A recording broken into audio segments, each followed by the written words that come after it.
Hello student, आज हम लोग पढ़ेंगे क्लास 11 में चैप्टर 2 बायोलॉजिकल क्लासिफिकेशन।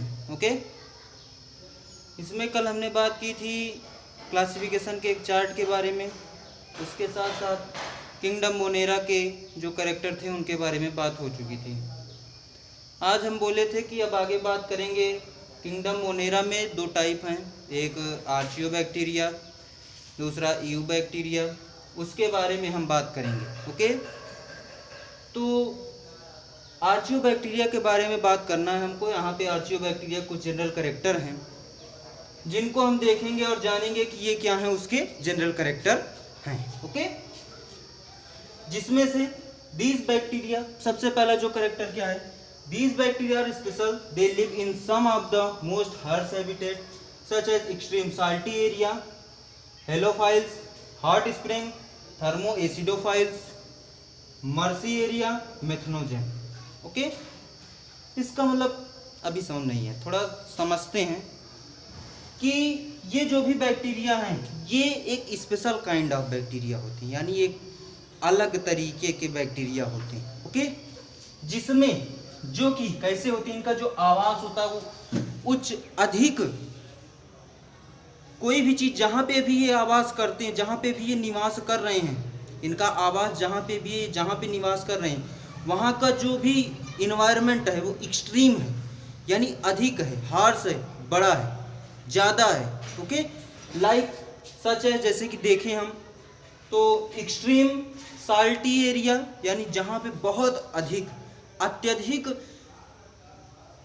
लवणीय क्षेत्र है, यानी उसमें नमक की जो मात्रा है वो अत्यधिक है, बहुत ज़्यादा है, वहाँ पे भी आर्चियोबैक्टीरिया सरवाइव कर लेते हैं। उनका एक हैबिटेट है, यानी उनका जो भी मोस्ट हार्श हैबिटेट, यानी उनका जो भी हैबिटेट है वो क्या है, बहुत अत्यधिक स्थान पे कोई भी चीज़ हो जो कि बहुत अत्यधिक, जैसे बहुत अत्यधिक गर्मी में भी वो सरवाइव कर सकते हैं, बहुत अत्यधिक ठंडी में भी सरवाइव कर सकते हैं। ठीक है, तो वैसे ही क्या है, इनमें ये क्या करते हैं, एक्सट्रीम साल्टी एरिया, ज़्यादा से ज़्यादा जहाँ पे लवणीय क्षेत्र होता है, यानी नमकीन क्षेत्र होता है, जैसे कि ओशियन जो होता है, समुद्र हमारा, महासागर, बहुत ज़्यादा खारा पानी, नमकीन पानी होता है, लेकिन जो आर्चियोबैक्टीरिया होता है वो वहाँ पर भी सरवाइव कर लेता है। इसलिए उनको क्या कहे जाते हैं, जो भी साल्टी एरिया में जो रहते हैं उनको हेलोफाइल्स कहते हैं।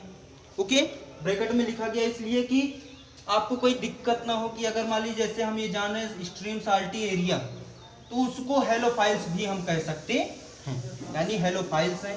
उसके बाद हॉट स्प्रिंग, गर्मी अधिक है, वहाँ पे भी क्या कर रहे हैं, अपने आप को सरवाइव कर ले रहे हैं, क्या कहा गया इसको, थर्मो एसिडोफाइल्स कहा गया। ओके, उसके बाद मर्सी एरिया, मतलब दलदली क्षेत्र में, ठीक, दलदले क्षेत्र में भी ये क्या कर रहे हैं, अपने आप को सरवाइव कर रहे हैं। दिस इज कॉल्ड अ मेथनोजेन, इसलिए इनको क्या कहा गया, मेथनोजेन कहा गया। बात समझ में आई इतनी? पहले पॉइंट का मतलब ये था कि वो क्या करते हैं, ज़्यादा से ज़्यादा नमकीन क्षेत्र में, ज़्यादा से ज़्यादा गर्म क्षेत्र में, उसके साथ साथ दलदली क्षेत्रों में जहाँ पे कि और अन्य जीव को सरवाइव करना थोड़ा कठिन होता है, वहाँ पे भी क्या कर रहे हैं, सरवाइव कर ले रहे हैं अपने आप को। ठीक, तो ये क्या है, आर्चियोबैक्टीरिया है। इनकी जो, क्यों इनको अलग किया गया, दो पार्ट में क्यों विभाजित किया गया, इसलिए किया गया है क्योंकि मोनेरा के अंतर्गत ही आते हैं, लेकिन इनका जो स्ट्रक्चर है कुछ डिफरेंट था। मोनेरा के संघ के जितने भी, मोनेरा जगत के जितने भी जीव थे उनसे थोड़ा हटके था, इसलिए इनको एक और जगत का नाम दिया, जिस जगत में इनको लाके रख दिया गया। ओके, अगला पॉइंट है, its cell wall structure is differ from the other bacteria.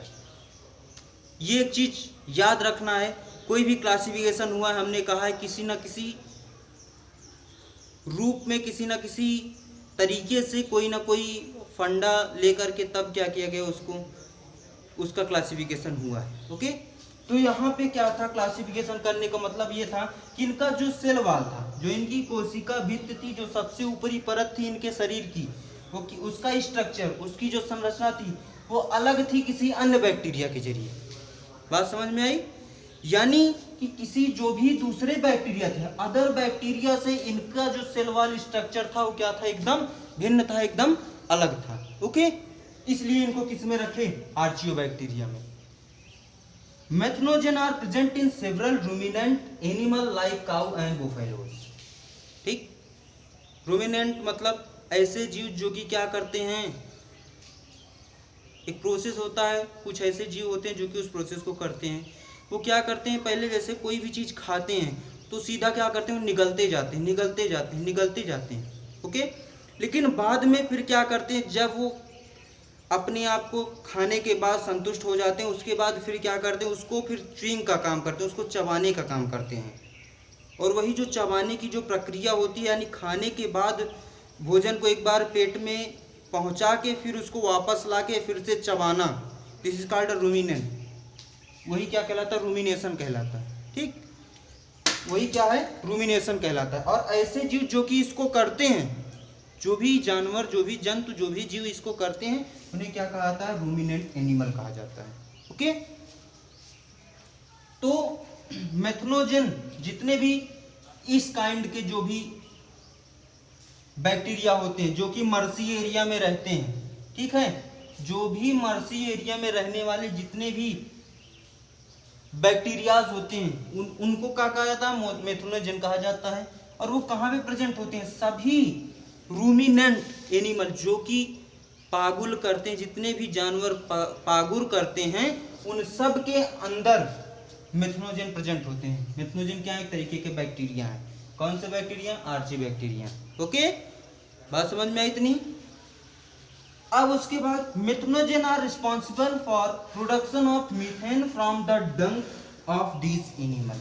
यानी मेथनोजन का कार्य क्या होता है भाई, वो जब उनके अंदर उपस्थित है तो कुछ ना कुछ करते होंगे ना, कोई भी चीज अगर कहीं पे है तो कुछ ना कुछ करती है, ठीक है। तो वैसे ही क्या था, मेथनोजन जो थे वो रिस्पॉन्सिबल थे किसके लिए, प्रोडक्शन ऑफ मेथेन, यानी मेथेन को उत्पन्न करने के लिए। मेथेन एक तरीके की गैस होती है जिसको उत्पन्न करने के लिए वो क्या करते थे, उत्तरदायी हुआ करते थे उसको उत्पन्न करने के लिए, from the dung of these animal. यानी जो भी जंतु जो कि रूमिनेशन का प्रोसेस करते थे, उन सब जंतुओं में जो उनका डंग होता था उसमें क्या करते थे, मेथेन का निर्माण किया करते थे, ओके। इसलिए इनको क्या कहा था, मेथनोजन कहा जाता है। और डंग कैसा होता है, दलदला होता है ना, इसलिए कहाँ पे उपस्थित होते हैं, ये मार्सी एरिया में, पेट में ही रहेंगी, यानी गाय भैंसों के पेट में है तो क्या कर रहे हैं, वहाँ पे भी दलदला ही क्षेत्र है, ना कि वहाँ पे एकदम वेट, एकदम सूखा क्षेत्र है, ओके। तो ये एक बात थी किसके बारे में, आर्चियोबैक्टीरिया के बारे में। अगर आप लिखना चाहें तो इसको लिख लीजिए, ओके।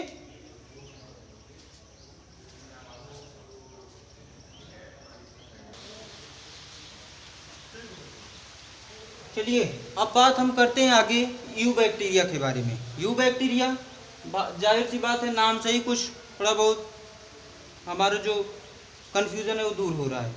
यू का मतलब क्या होता है, यूकैरियोट्स, याद है यूकैरियोट्स पढ़े थे हम, तो यू मतलब होता है ट्रू, साइंस की भाषा में यू का मतलब क्या होता है, ट्रू होता है, ओके। ट्रू मतलब सत्य। It is also known as true bacteria. इसका पहला पॉइंट क्या है, ये क्या होते हैं, इनको हम कह सकते हैं कि ये क्या है, सत्य बैक्टीरिया है। ये क्या है, ट्रू बैक्टीरिया है। ये क्या है, ट्रू बैक्टीरिया, सत्य बैक्टीरिया है। They are characterized by the presence of a rigid wall and if motile and a flagella. यानी इनका जो करेक्टर होता है, इनमें जो एक करेक्टर होता है, वो करेक्टर ये होता है कि इनका जो सेल, इनकी जो सेल वॉल होती है, जो इनकी कोशिका भी होती है, रिजिड यानी खुरदुरी होती है, ओके, स्मूथ नहीं होती, रिजिड होती है, ठीक। एंड इफ अमोटाइल, और ये क्या कर सकते हैं, आसानी से एक स्थान से दूसरे स्थान पे जा सकते हैं। किसके जरिए, फ्लैजेलम के जरिए। इनके अंदर क्या पाया जाता है, फ्लैजेला पाया जाता है। इसके जरिए क्या कर सकते हैं, ये मोटाइल हैं, एक स्थान से दूसरे स्थान पे जा सकते हैं। और इनका जो सेल वॉल होता है कैसा होता है, रिजिड होता है, ओके।